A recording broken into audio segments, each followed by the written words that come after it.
कि छौड़ी गे आज भरे मान लेना सैया गे आय भरल हमरा सैया मान ले बुझ ले कि घड़ी डिटर्जेंट पाउडर किनै छी पहले इस्तेमाल करो फिर विश्वास करो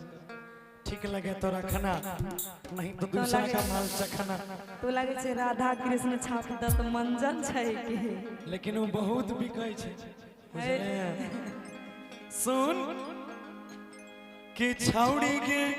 आज भरे मान लेना सैया गे की रे मान लेना नहीं छौड़ी के आज भरे मान लेना सैया गे आ छौरा रे भाग भाग जाग गेल मैया रे। आइए म्यूजिक से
अब उपाय बताई दे आज गेलियो धाराई रहियो ढेर दिन से परकल खीरा की से कूद के छौरा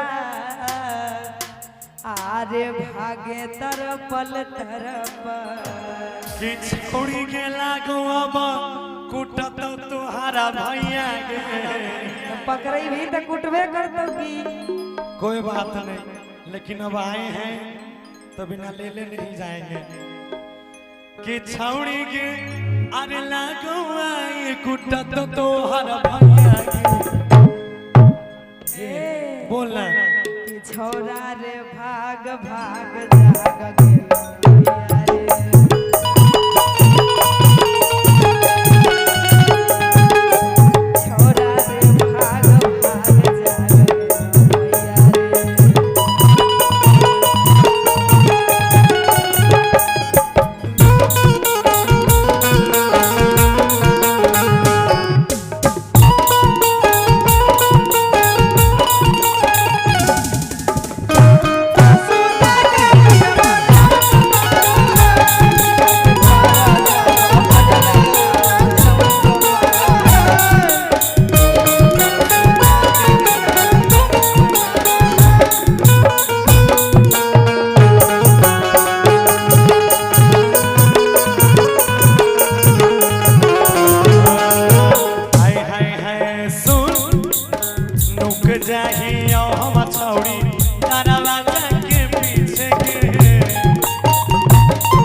दरवाजा के पीछे गे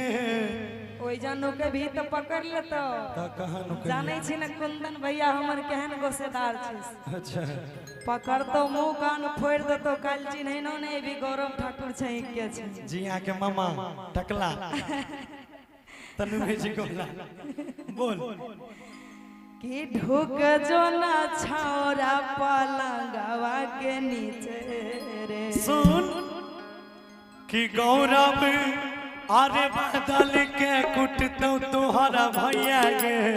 पकड़े भी तो कुटबे करतो कि लाल बाबू के करे बचे के उपैया गे हम ने बचे गुपैयार करबो कर देना नुकाई जो जाके कर दे के